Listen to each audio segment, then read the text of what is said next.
Alright, good morning and or good afternoon. You are going to be working on the information I present to you in this video in class today instead of me being in the classroom. Remember, I've talked about all this week how I was going to be out today and that I was going to leave this YouTube video for y'all to play so that you would still receive work to do for today. Because it would be unfair to not give you stuff today and then test you on Thursday or Friday if you are in even period class. So, in this video, we are going to do a review for the test tomorrow, or if you're in even period, on Friday. That being said, if you have any assignments, you will not turn them in today. You will turn them in tomorrow or Friday when I am back in the classroom. Do not turn in any work to the sub. We're going to be working on the study guide that I posted to eCampus. I sent out a reminder once I was done with this recording telling you that there was a study guide posted on the eCampus. We are going to work on that in class today. Now, if I go too slowly for you and or your group, you may work ahead in the study guide. But the study guide must be completed by Thursday or Friday. That means your homework tonight is to complete this study guide. I will be collecting it for a grade tomorrow or Friday. You can work together and listen to this video being played. I'm going to do the entire packet, the entire study guide. So if we go to the test review, this is what you should see. And we need to think about, for these first couple of ones, what the possible names of triangles classified by their side lengths are. Okay? So we can have triangles that have all equal sides.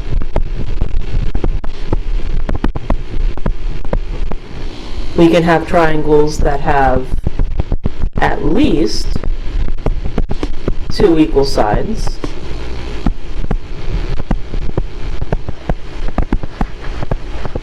And we can have triangles with no equal sides.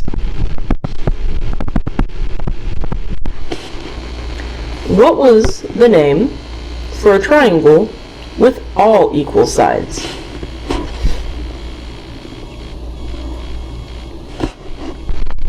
It uses equi for equal and lateral for side. So it's an equilateral triangle. A triangle that has at least two equal sides is an isosceles triangle. And a triangle with no equal sides is a scalene triangle. Okay? Now I'm going to draw you some pictures so you know what to look at. So, an equilateral triangle would be like this.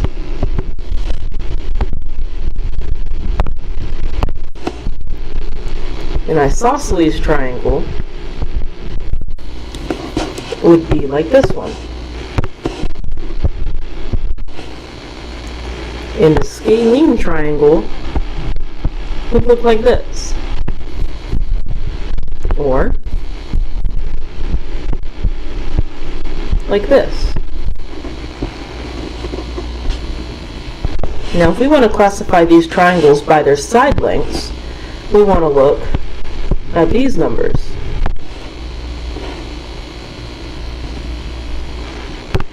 Are any of these numbers equal? No. So this is a scalene triangle.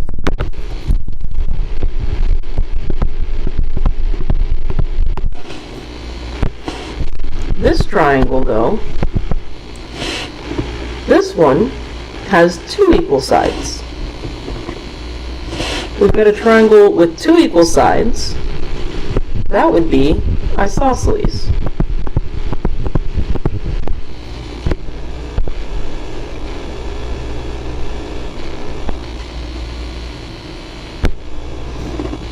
The names of triangles classified by their angle measures are different from those of the ones where we were talking about the measurements of their sides. So we're going to have 3 completely different names than equilateral, isosceles, and scalene. Coincidentally, we've got 3 vocabulary words that can describe angles. We have one for when it is less than 90, acute. One for when it is greater than 90, obtuse. And one for when it is 90 degrees. Right? So what we're going to do is we're going to use these to talk about the angles. Okay? So if we have one acute angle,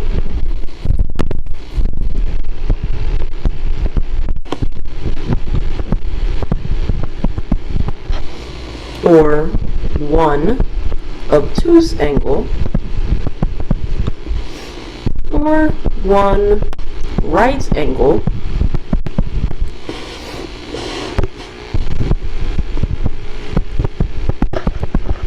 of the 3 angles in a triangle will have different names.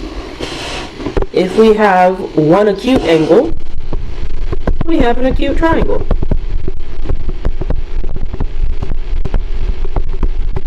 If we have one obtuse angle, we have an obtuse triangle.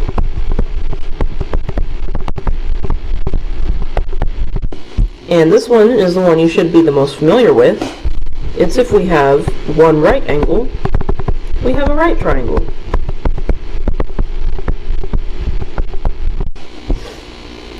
Now, what I've noticed is I left one off of this, and I'm going to update it in the file that I put to the eCampus, but right now I don't have the updated file on my computer right now.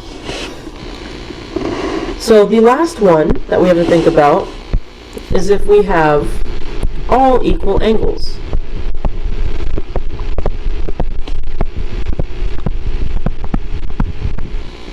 This one is called an equiangular triangle.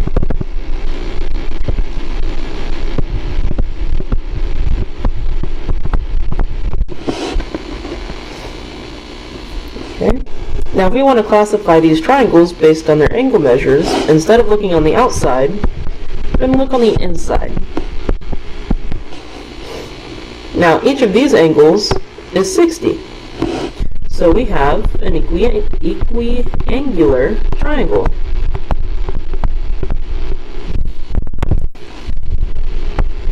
Because all of the angles are congruent. Okay? Now, are any of these angles congruent? Is 57 equal to 79? Is 57 equal to 44? Is 79 equal to 44? No, it's not. None of those are equal. But they are all less than 90. So we have an acute triangle.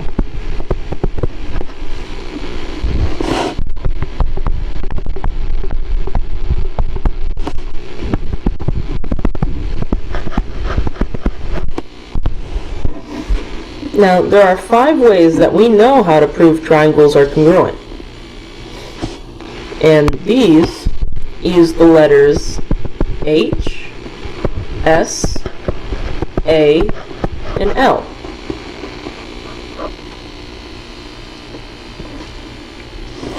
first one that we know is SSS, for side, side, side. Then we have SAS, for side, angle side. ASA,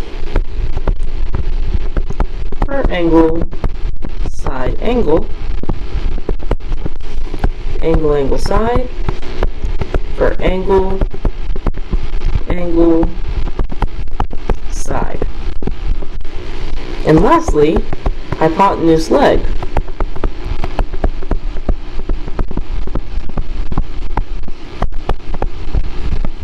Right? Now remember, hypotenuse leg only works for right triangles.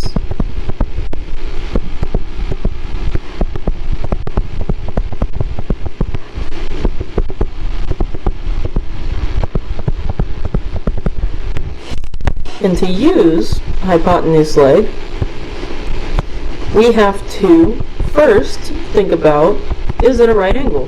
Or is it a right triangle?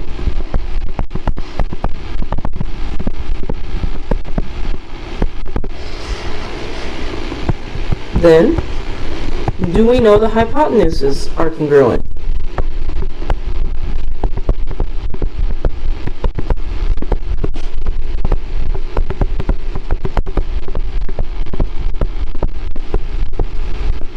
And I'm just going to use the congruency symbol here.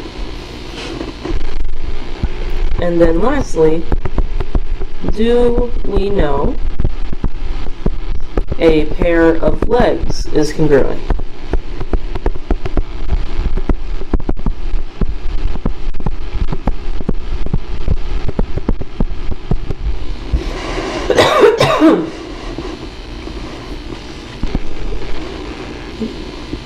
The answer to all three of these questions has to be yes in order for hypotenuse leg to work. So we're going to state if these triangles are congruent. If they are, we're going to state how we know. In this one, we have this side congruent to this side.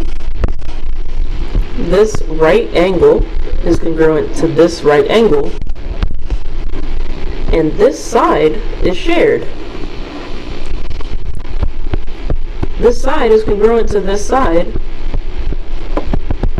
so congruent by the what property of congruence?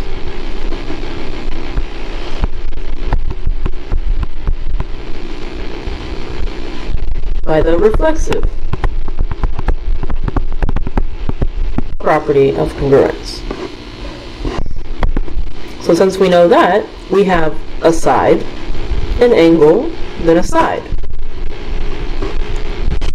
So these are congruent by side, angle, side. In these other triangles over here, you know this side congruent to this side, and this side is congruent to this side. But that's all we know. They're not sharing anything. And even though these look like they're right angles, we don't know that they're right angles because they don't have the boxes. And since they don't have those boxes, we can't say that they're congruent. So, for this one, we say not congruent. And it's fine if you want to say not in the congruency symbol.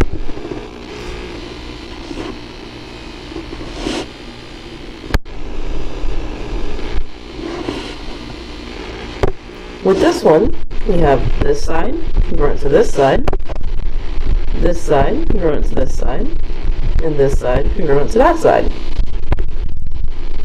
This side is congruent to itself. by the reflexive property of congruence. So, the triangles are congruent.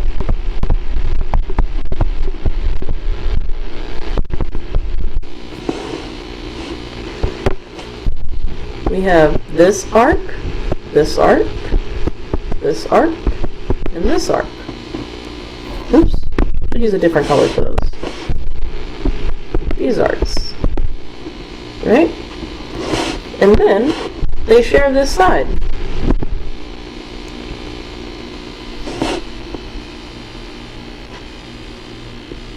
What did we leave off on that last example we did?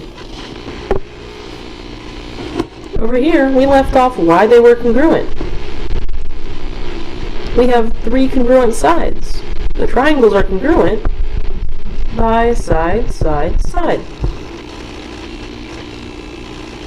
In this one, we have an angle, a side, and an angle. Is that one of our congruency statements? The ones that we wrote before we started this? Yes. So this one, the triangles are congruent. And I'm going to write the congruency symbol because I'm going to run out of space there. By angle, side, angle.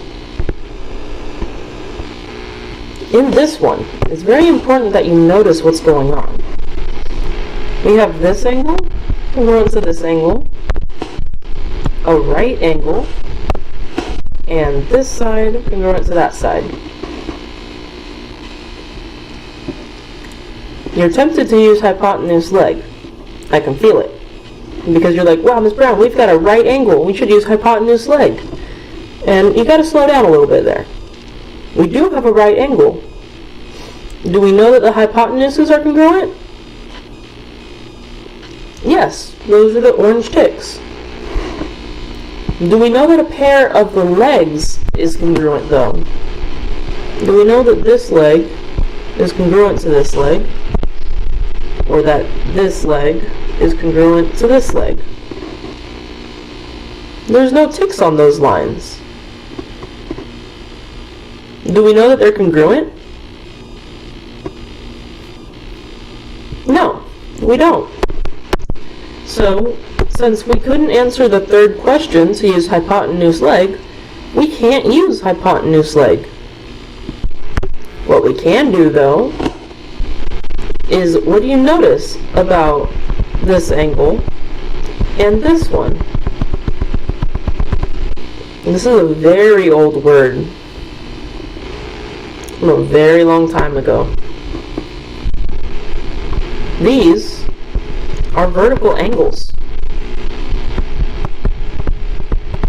Vertical angles are congruent. Okay?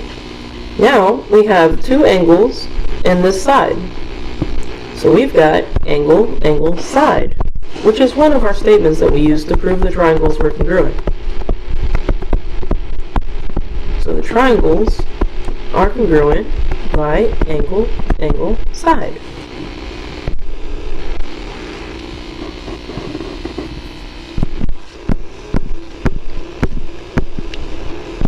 For these ones, we want to know what additional information we need to know that the triangles are congruent for the reason given. For this one, we need to use side, angle, side. We've got a side. We need either this angle or this angle. So is it going to be easier for us to prove that the green angles are congruent or that the blue angles are congruent?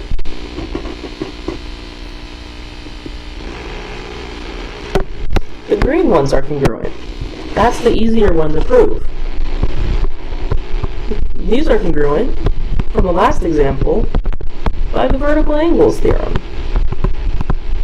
or that vertical angles are congruent. It means the same thing. So now, we need another side. And the side that we need are these ones. Are there ticks on these lines? There's not. So, to prove that these triangles are congruent,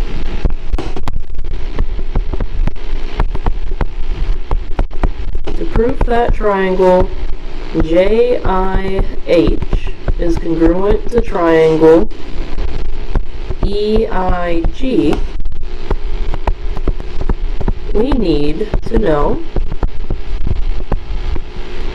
that JI is congruent to EI.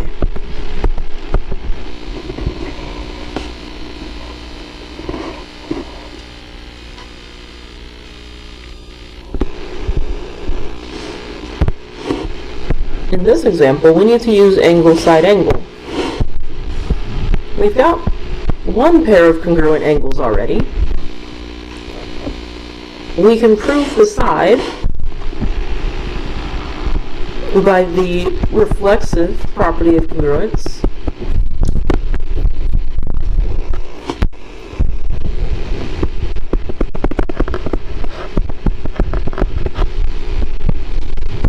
Right?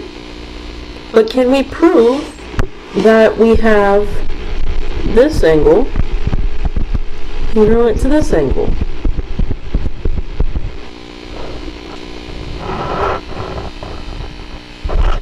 We don't know that the lines are parallel, so we can't use any of those. And we don't know what kind of quadrilateral this is.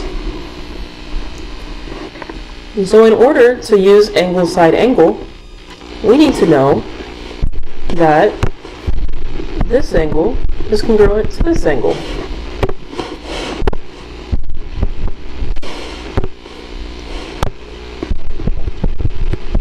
To prove, triangle HVG is congruent to triangle GIH, we need to know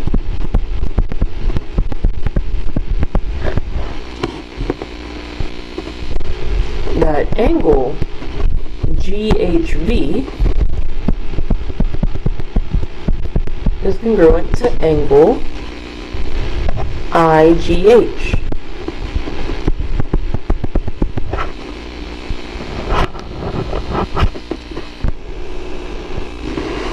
Now, to use hypotenuse leg, we need to know, is it a right triangle? Yes, it is. We needed to know, are the hypotenuses congruent? Yeah, we can see these tick marks. So they are.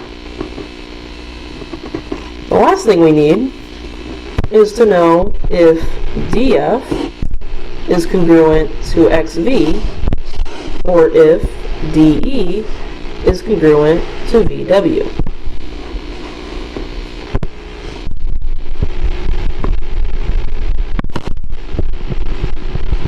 We can't prove either of these sides. So, to prove triangle FDE is congruent to triangle XVW, we need to know that a corresponding pair of legs are congruent. Now I say that in the way that I do because we don't need to know sides, because it's a right triangle. The sides aren't called sides, they're called legs. And since it works for any pair of legs that we know are congruent, we just need to know one pair of legs. So we need to know either DE is congruent to WV, or DF is congruent to XV.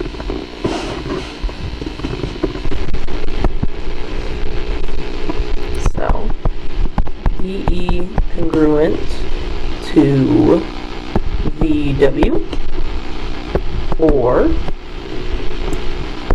DF congruent to VX. We need to know one of those things. What does CPCTC stand for? Now, in some of the classes, I said this a little bit backwards. But in all of the classes, this was the parts of congruent triangles are congruent. Now, in at least one of the classes, I said that this was congruent parts of congruent triangles are congruent. And no one corrected me. No one said, Miss Brown, that's common sense. And then later on I realized, oh my gosh, that's common sense. What the first C stands for isn't congruent, it's corresponding. Right? Because when I gave you a congruency statement, like triangle ABC was congruent to triangle DEF, you knew that angle A was congruent to angle D because they were corresponding parts. If I said line segment BC has what relationship to EF, you can say, oh, Ms. Brown, those are congruent corresponding parts of that triangle. So BC has to be congruent to EF. And your justification for both of these steps would just be CPT TC and CPCTC. You might see it written as corresponding parts of congruent triangles are congruent. And that's the same thing.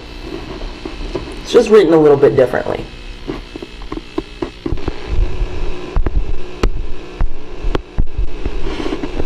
Now, we're going to use the congruency statement right here to name the corresponding angular side. In this first example, we want to know what angle A is congruent to. So when we find angle A, we notice it's got two arcs. Over here, in the triangle it's congruent to, M has two arcs. So angle A is congruent to angle M. And we didn't need the picture for that because both A and M are in the middle of the congruency statement.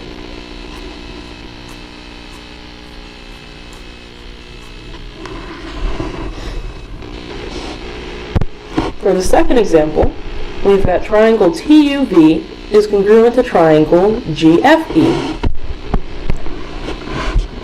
And I want to know what angle U is congruent to. And I left off the tick marks in this problem so that you could put them on yourself. So take a minute, see if you can't draw all the congruent sides congruent with the tick marks and the arcs. You're going to use the arcs for angles and the ticks for lines.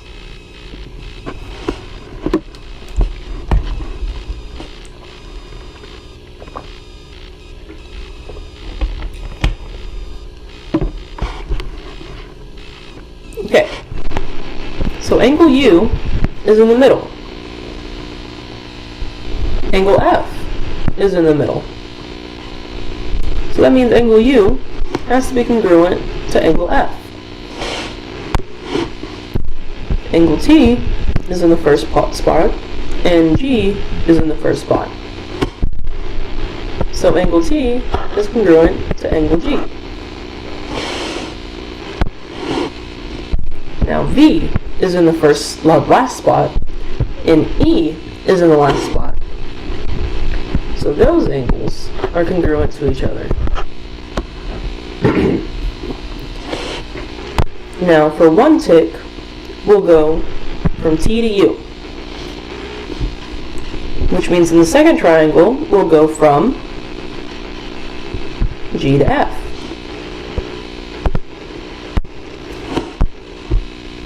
So from T to U, one tick. From G to F, one tick.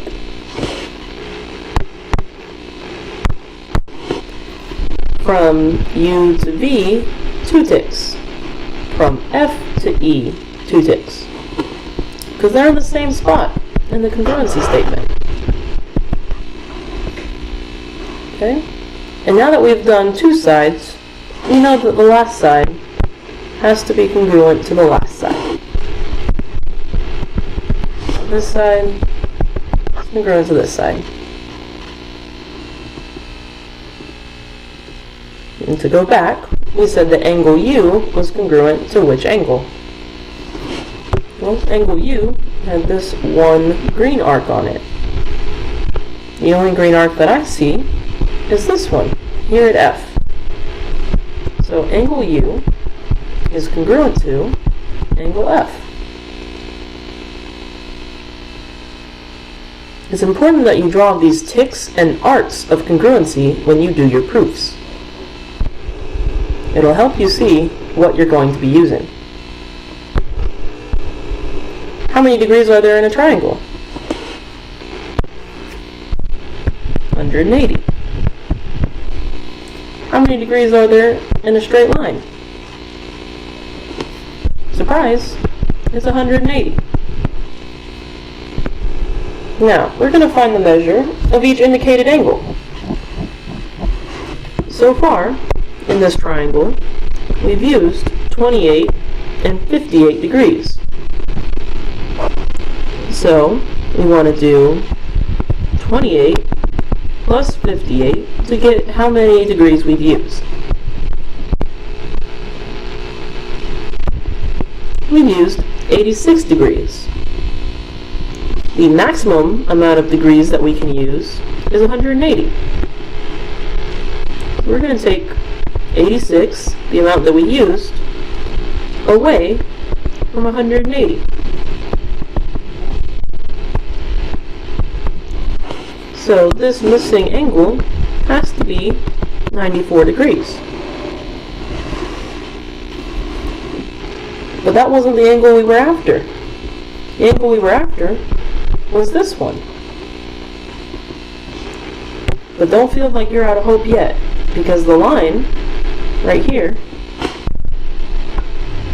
we already know half of what this line is. We know that in a line, there's 180 degrees. We've used 94 of them. So we have 86 degrees.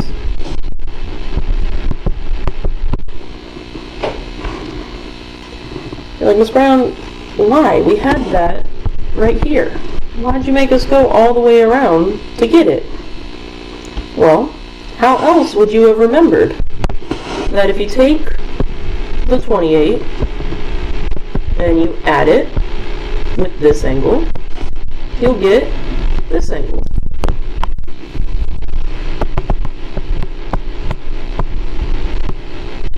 Okay? Remember, that's the exterior angles theorem that I showed y'all before. That said, if you add the two angles that are not on the line with the exterior angle, that sum, the result of adding those numbers, is how much the outside angle measures.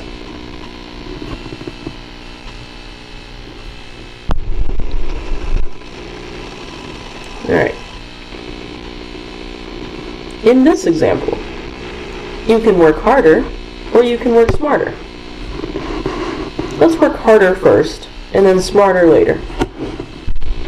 We've used 35 and 23 degrees. 35 plus 23 is 58. 180 minus 58 is 122. So this degree is 122. By vertical angles, this one is also 122. So, if we do 122 plus 27, we get 149. That we have to subtract from 180. And we get 31 degrees as that missing angle we wanted.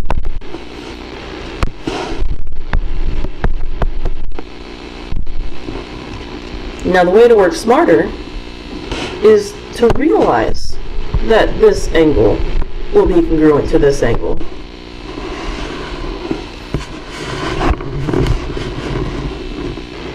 And since those angles are the same, and both of these triangles have to add up to 180 degrees, 35 plus 23 has to equal 27 plus the question mark. We can subtract 27 from both sides. These 27s will cancel. We said that 35 plus 23 was 58, and then minus 27 is 31. So 31 degrees is equal to that missing angle. Alright? So this part was working harder.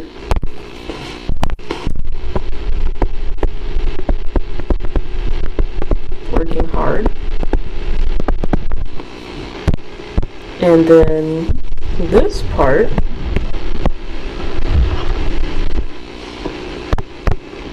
was the working smart.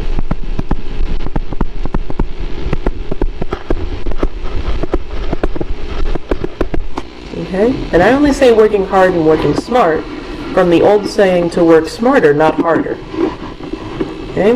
You all have the ability to do this. One is just harder than the other. You still get to the same place. It's just a matter of how. So in this one, let's try to work smart. We know this angle is 35 degrees. We know this angle will also be 35 degrees. We want to know what this angle will be.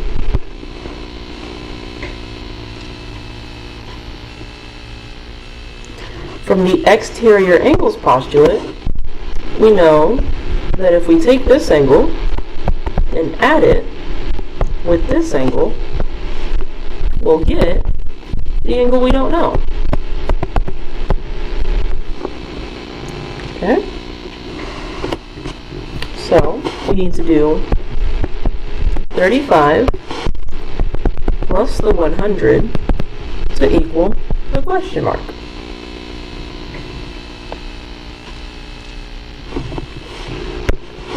So you should get 135 degrees is the missing angle.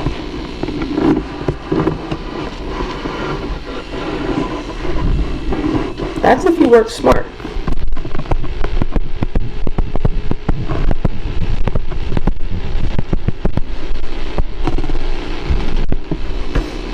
If you work hard, then you know that this is 35 because this one was 35. Then you have to do 180 minus 135, get 45 for this angle right here, and then do 180 minus 45.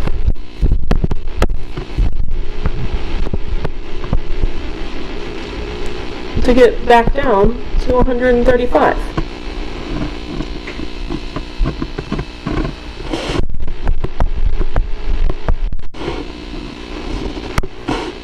You get to the same answer.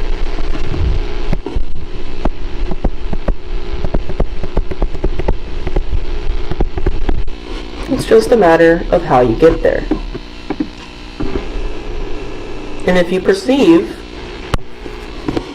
this one is the easy one, the smart way, and this way as the hard way, that's fine. It's your choice. I just thought that this way, the purple dot, was the easier way, so I called it the smarter way. Because why work harder when you can work smarter? You're not going to do a bunch of work for $8 an hour when you can go and do a little work for $20 an hour. You're just not. Okay? So it's fine if your perception is that they're flipped.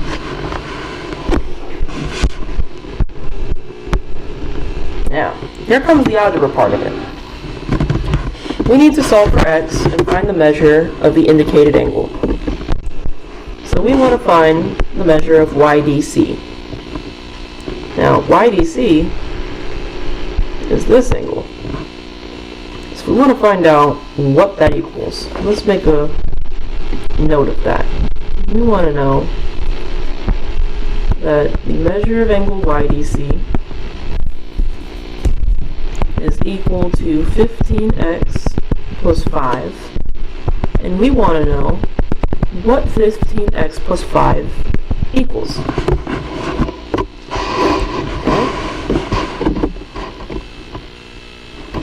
This one, you should look straight off the bat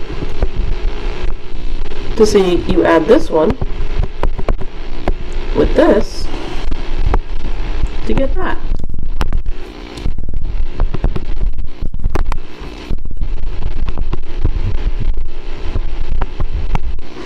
Okay? That actually looks kind of like an 11. Let's do it this way. Okay? So we need to do 6x plus 6 plus 80 equals 15x plus 5. Now we've got these common terms that we're going to combine. So our expression becomes 6x plus 86 equals 15x plus 5. Then we are going to subtract 5 from both sides and subtract 6x from both sides. The 6x's will cancel, the 5's will cancel. 86 minus 5 is 81. 15x minus 6x is 9x. Now we need to do what?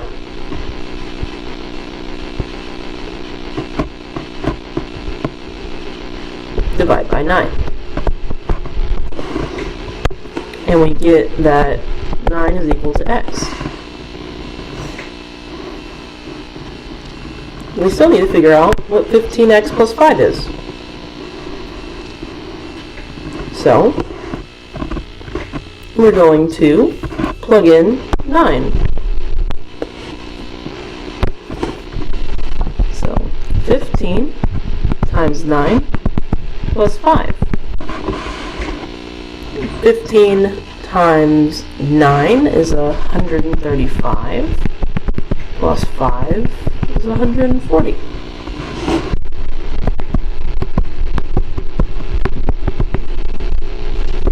Yeah, 135.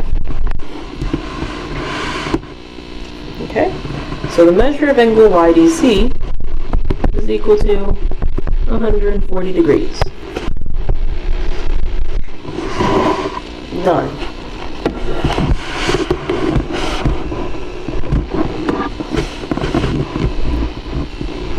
For the second example, we want to find the measure of angle DBC.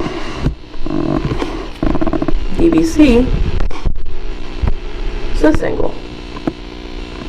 But we're going to do the same process. This needs to equal this part plus this part. So 120 needs to equal 15x plus 5 plus 22x plus 4. We've got a 15x and a plus 22x we need to combine. And we've got a plus 5 and a plus 4 that we need to combine.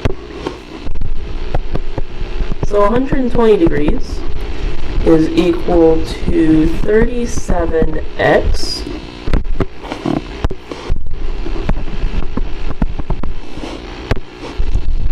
plus 9.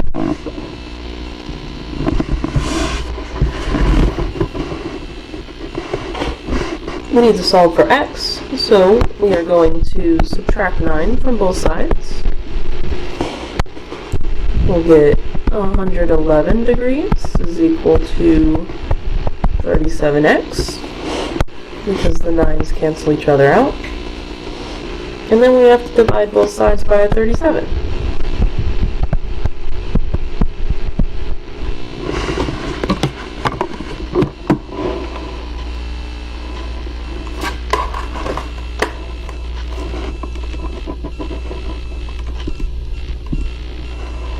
Now, surprisingly, it does actually come out quite nicely. Turns out that 111 divided by 37 is just 3.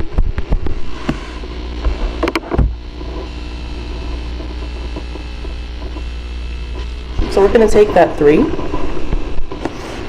and we are going to plug it in to 22x plus 4.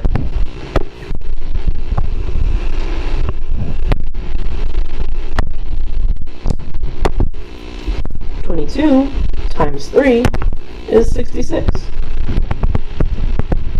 Plus 4 gives us 70 degrees.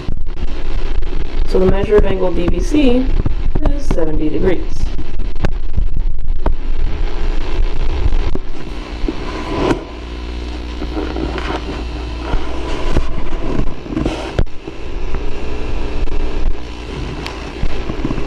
Now we need to match all of these properties to its example.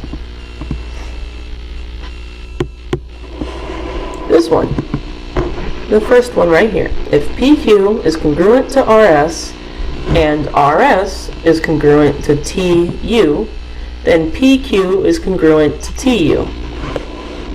Now, are those properties of equality or properties of congruence?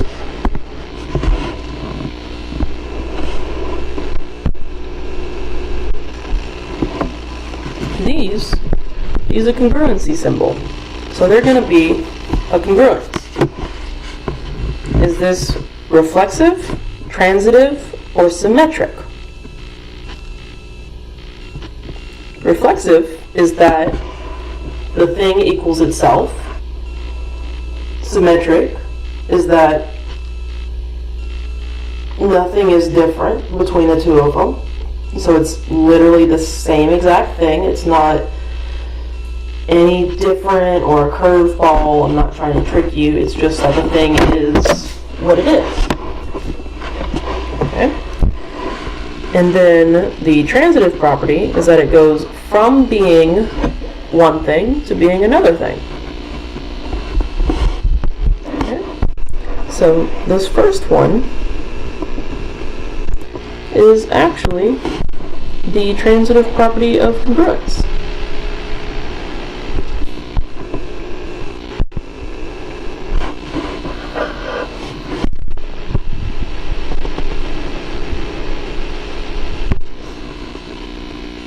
The second one is talking about A equaling B and C not equal to 0, then AC is equal to BC. A over C is equal to B over C. Sorry, let me say that one time. A equals B, and C is not 0, then A divided by C is equal to B divided by C. We have equality. So it's going to be a property of equality. And what happened was division. So this is the division property of equality.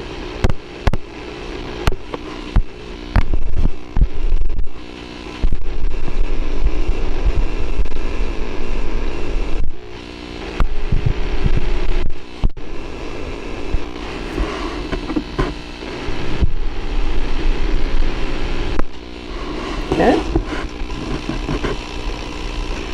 The next one is a congruence. And let's actually just go through real quick and mark all of the congruences and the equality.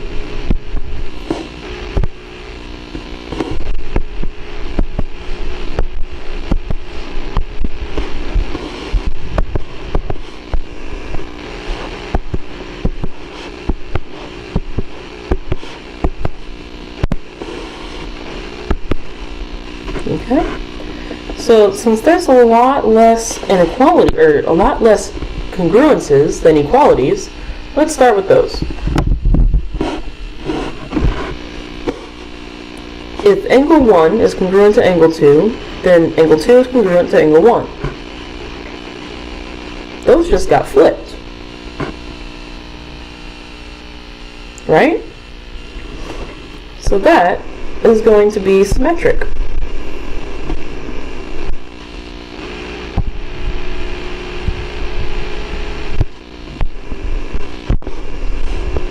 And the thing equaling to itself is reflexive.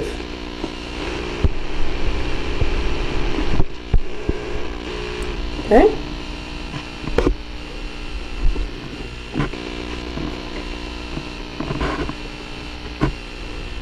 What we have to do now is we got to do the equality ones. Let's go through and look at the operation. We have subtraction. So that one, we can even go ahead and do right now. That's the subtraction property of equality.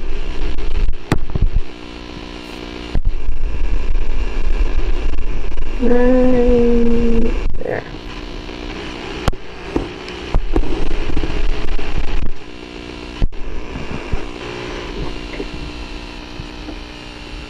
And then we can see addition towards the bottom here. So that one's going to be the addition property of equality.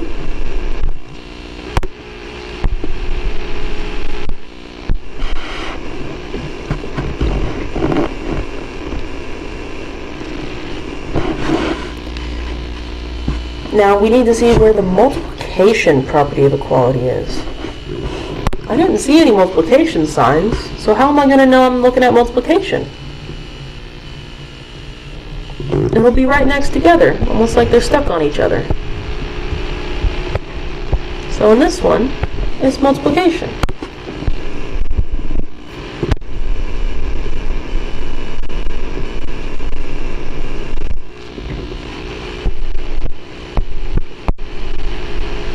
Right there. It's a lot of lines, right? But we're getting it done. Then the reflexive property of equality. That's when the thing just equals itself, plain and simple. Do we see that anywhere? We do. Right over here. So the reflexive property of equality matches up with this one.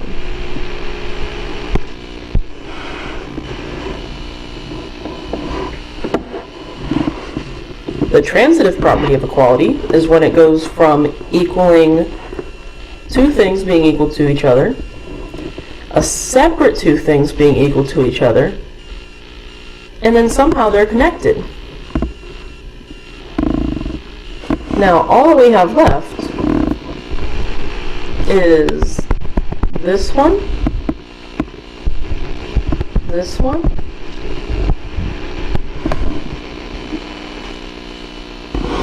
and this one. But we've still got the transitive, symmetric, and substitution properties of equality. Starting with the first one, we've only got the two things. There's no third one in there. So it's not going to be transitive. Nothing's being substituted, so that one is the symmetric. It does the same thing as the symmetric property of congruence, except this time it's an equality.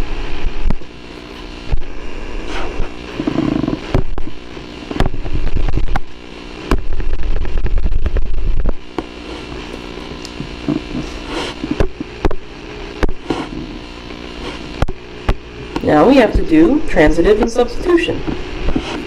If A equals B, then B can be substituted for A in any expression. That one has got to be the substitution property of equality. Which means the transitive property of equality has to be the one down here.